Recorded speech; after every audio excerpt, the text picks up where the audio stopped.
बच्चों, मैं गंगा पांडे। स्वागत है आपका मेरे YouTube चैनल में।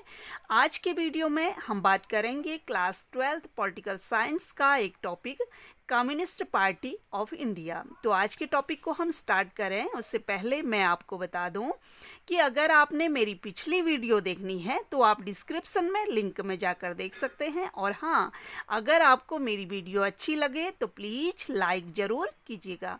तो 1920 के दशक के शुरुआती सालों में भारत के विभिन्न हिस्सों में साम्यवादी समूह या कम्युनिस्ट ग्रुप उभर कर सामने आए। तो ये जो साम्यवादी समूह थे ये 1917 की रूस की जो बोल्शेविक क्रांति हुई थी उससे प्रेरित थे। रूस में 1917 में पूंजीवादी व्यवस्था के खिलाफ जो वहाँ के सम्राट थे जार निकोलस के खिलाफ क्रांति हुई थी। वो समाजवाद की स्थापना करना चाहते थे, एक समता मूलक समाज की स्थापना करना चाहते थे। इसी विचारधारा से साम्यवादी समूह भी क्या थे, प्रेरित थे। तो ये क्या चाहते थे कि देश की समस्याओं के समाधान के लिए ये भी साम्यवादी राह को अपनाने की क्या कर रहे थे, तरफदारी कर रहे थे। जो विचारधारा साम्यवाद की रही थी उसी विचारधारा को अपनाकर देश की समस्याओं का समाधान निकालने की क्या कर रहे थे, तरफदारी कर रहे थे। तो अगर इसकी स्थापना की अगर हम बात करें तो 1920 में ताशकंद में भारतीय कम्युनिस्ट पार्टी की नींव पड़ चुकी थी। लेकिन भारत में अगर हम इसकी बात करें तो 1925 में कानपुर में M.N. रॉय ने इसकी स्थापना की थी। इसकी स्थापना में और भी नेताओं का बहुत बड़ा हाथ है, लेकिन M.N. रॉय, जिनको मानवेंद्र नाथ रॉय भी कहते हैं, इनकी सबसे बड़ी भूमिका रही थी। तो रूस की साम्यवादी पार्टी के प्रयत्न से ही इसकी क्या हुई थी, स्थापना हुई थी। रूस की साम्यवादी पार्टी के प्रयत्न से भारत में कम्युनिस्ट पार्टी की क्या हुई थी, स्थापना हुई थी। तो इसके बहुत से नेताओं ने आरंभ में या शुरू में कांग्रेस पार्टी के अंदर ही रहकर क्या किया था, कार्य किया था। 1935 से इन नेताओं ने कांग्रेस के दायरे में रहकर कार्य किया था, क्योंकि जो उस समय ब्रिटिश सरकार थी उसने इस पार्टी का शुरू से ही क्या किया था, विरोध किया था। तो कांग्रेस से 1941 में साम्यवादी क्या हो गए थे, अलग हो गए थे। ये आपने पिछले भी देखा, पिछले वीडियो में मैंने सोशलिस्ट पार्टी की बात की, वो भी पहले किस में थी, कांग्रेस पार्टी में ही थी। और ये साम्यवादी जो नेता थे वो भी पहले किस में थे, कांग्रेस में ही थे। तो जब साम्यवादियों ने नाजी जर्मनी के खिलाफ ब्रिटेन को समर्थन देने का फैसला किया तब 1941 में ये कांग्रेस से क्या हो गए थे, अलग हो गए थे। तो स्वतंत्रता प्राप्ति के समय भारतीय साम्यवादी दल भी क्या था, एक सुसंगठित राजनीतिक दल था। तो आज़ादी के समय साम्यवादी पार्टी क्या थी, सुसंगठित पार्टी थी। इसके पास सुचारू संगठनात्मक मशीनरी थी और निष्ठावान कार्यकर्ता थे। और ऐसा संगठन कांग्रेस के अलावा किसी भी पार्टी के पास नहीं था। इसीलिए पहले आम चुनाव में कम्युनिस्ट पार्टी को लोकसभा में 16 सीटों पर जीत मिली और ये विपक्ष में सबसे बड़ी पार्टी उभर कर आई थी। तो कम्युनिस्ट पार्टी की विचारधारा और नीतियों की अगर हम बात करें तो स्वतंत्रता प्राप्ति के बाद भारतीय कम्युनिस्ट पार्टी का विचार था कि जो 1947 में भारत को जो आज़ादी मिली है वो आज़ादी क्या है, सच्ची आज़ादी नहीं है। जो ब्रिटिश सत्ता का हस्तांतरण भारत के हाथों हुआ है वो वास्तव में सच्ची आज़ादी नहीं है। इसलिए इन्होंने क्या किया, तेलंगाना में हिंसक विद्रोह को क्या दिया, बढ़ावा दिया। अब यह दल अपने उद्देश्यों की प्राप्ति के लिए क्या चाहता था, हिंसात्मक तरीकों में भी क्या करता था, विश्वास करता था। लेकिन साम्यवादी अपनी बात के पक्ष में जनता का समर्थन हासिल नहीं कर सके। उन्होंने ये सोचकर हिंसात्मक मार्ग को अपनाया कि लोगों का सपोर्ट मिलेगा, लेकिन लोगों का इस पार्टी को सपोर्ट नहीं मिला और इनके जो आंदोलन चल रहे थे उनको सेना के द्वारा क्या हुआ, दबा दिया गया। अब मजबूर होकर 1951 में इन्होंने अपनी विचारधारा पर फिर से पुनर्विचार किया और इन्होंने सोचा, इन्होंने हिंसात्मक मार्ग को छोड़ दिया और संवैधानिक मार्ग अपनाने का क्या किया, निर्णय लिया। और इसी वजह से इन्होंने पहले आम चुनाव में भाग लेने का निर्णय लिया और 16 सीटें जीतकर ये कांग्रेस के बाद दूसरी सबसे बड़ी पार्टी भारतीय राजनीति में उभर कर आई।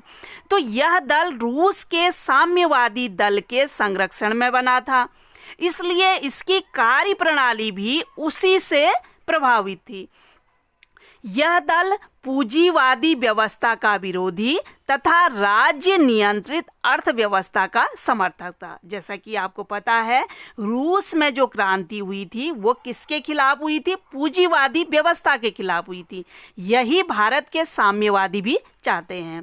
तो यह दल इस बात का भी समर्थन करता था कि सामाजिक ढांचे का क्या होना चाहिए, पुनर्निर्माण होना चाहिए। समाज का जो ढांचा है उसका फिर से निर्माण होना चाहिए और भारत में समाजवादी समाज की क्या की जानी चाहिए, स्थापना की जानी चाहिए।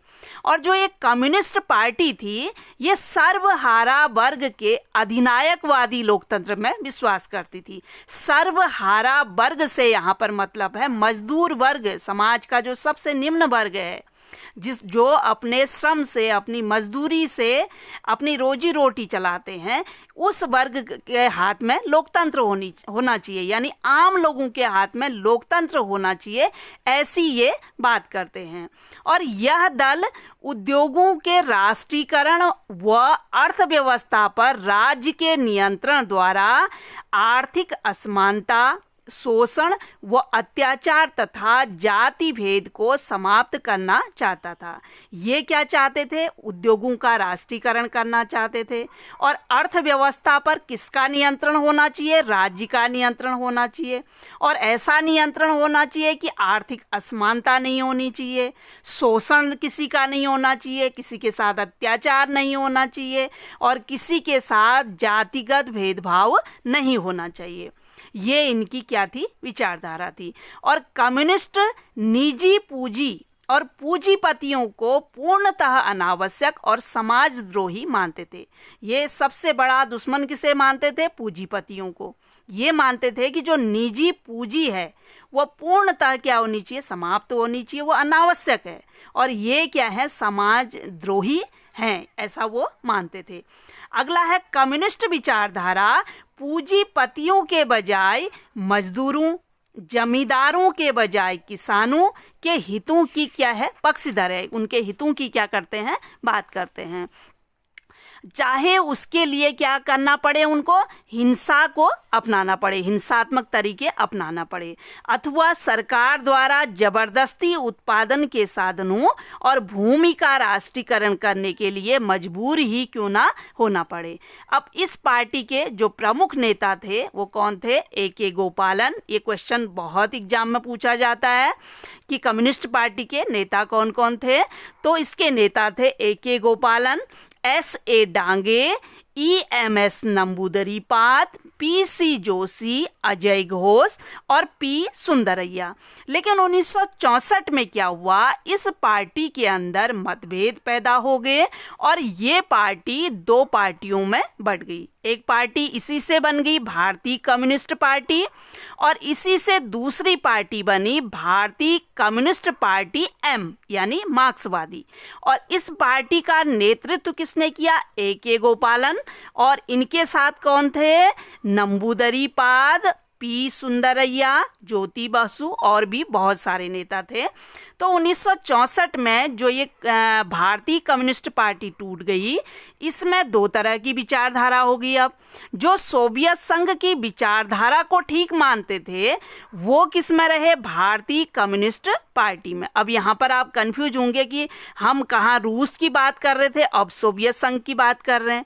तो रूस में जो क्रांति चली उसके बाद रूस का साम्राज्य खत्म हो गया था, और रूस के खत्म होने के बाद रूस के आसपास के गणतंत्रों को मिलाकर, राज्यों को मिलाकर क्या बना था, सोवियत संघ बना था। ठीक हो गया। तो सोवियत संघ की विचारधारा को जो ठीक मानते हैं वो किस में रहे, भारतीय कम्युनिस्ट पार्टी में। लेकिन जो इस विचारधारा का विरोध करते हैं उन्होंने क्या बना ली, भारतीय कम्युनिस्ट पार्टी एम, यानी CPIM, भारतीय कम्युनिस्ट पार्टी मार्क्सवादी करके इन्होंने अलग से पार्टी बना दी। अब ये दोनों पार्टियां आज तक क्या हैं, कायम है। इस पार्टी को ज़्यादातर समर्थन कहाँ पर मिला था, आंध्र प्रदेश में, पश्चिम बंगाल में, बिहार में और केरल में। तो एक बार फिर से थोड़ा सा नज़र इस वीडियो पर हम डाल लेते हैं। कम्युनिस्ट पार्टी 1920 के दशक में इसके समूह उभर कर आए। 1925 में भारत में कानपुर में इसकी स्थापना हुई, MN रॉय ने की। उसके बाद क्या हुआ, 1941 में कांग्रेस से ये पार्टी क्या होगी, अलग हो गई।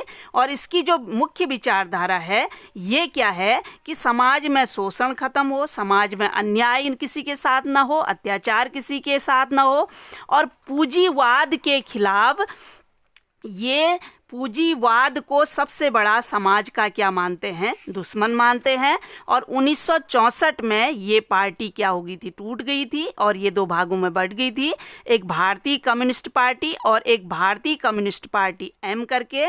तो भारत की अगर हम बात करें तो भारत में इसको ज़्यादातर समर्थन मिला था आंध्र प्रदेश, पश्चिम बंगाल, बिहार और केरल में। तो आज की वीडियो में बस इतना ही। अगले वीडियो में हम फिर मिलेंगे। Thank you.